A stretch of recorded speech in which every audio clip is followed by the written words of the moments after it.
গোয়েন্দাদের ঘুম কেড়ে নেওয়া এক মৃত্যু রহস্য। 2010 সাল, টেক্সাসের এক হোটেল। 55 বছর বয়সী গ্রেগ ফ্লেনিকেন নামের এক ভদ্রলোককে তার হোটেলের রুম নং 348 বিছানায় মৃত অবস্থায় পাওয়া যায়। সবকিছু এতটাই স্বাভাবিক ছিল যে এটাকে একটি সাধারণ মৃত্যু মনে হচ্ছিল। কিন্তু রহস্যের শুরু হয় পোস্টমর্টমের রিপোর্ট আসার পর। রিপোর্টে বলা হয় গ্রেগের মৃত্যু হার্ট অ্যাটাকে হয়নি, বরং তাকে গুলি করা হয়েছে। একটি বুলেট তার অন্ডকোষ দিয়ে শরীরে প্রবেশ করে ভেতরের অঙ্গ প্রত্যঙ্গ ছিন্ন ভিন্ন করে বুকে গিয়ে আটকে যায়। গোয়েন্দারা অবাক, কারণ ঘটনাস্থলে কোনো রক্ত ছিল না।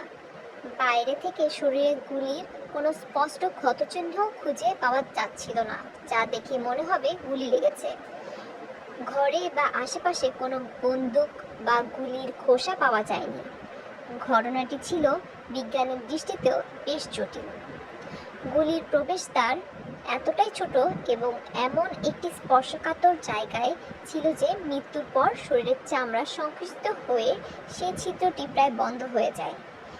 এই কারণে বাইরে থেকে কোনো ক্ষত বোঝা যাচ্ছিল না এবং রক্তপাত যা হওয়ার পুরোটাই হয়েছিল শরীরের ভিতরে।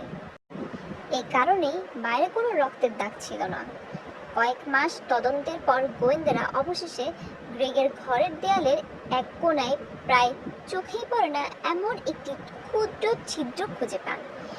এরপর পাশের ঘরের রুম নং 349 তদন্ত করতে গিয়ে বেরিয়ে আসে আসল ঘটনা। ওই রাতে পাশের ঘরে থাকা এক ব্যক্তি তার বন্ধুদের কাছে নিজের পিস্তলটি দেখানোর সময় অসাবধানতাবশত গুলি চালিয়ে দেন। সেই বুলেটটি দেয়াল ভেদ করে ঘুমন্ত গ্রেগের শরীরে প্রবেশ করে। ভয়ে সেই ব্যক্তিরা ঘটনাটি চেপে যায় এবং দেয়ালে সৃষ্ট ছিদ্রটি টুথপেস্ট দিয়ে বন্ধ করে দেয়। তারা ভাবতেও পারেনি তাদের সামান্য একটি ভুল পাশের ঘরের মানুষটির জীবন কেড়ে নিয়েছে। সত্যি, বাস্তবতা মাঝে মাঝে কল্পকাহিনীকেও হার মানায়।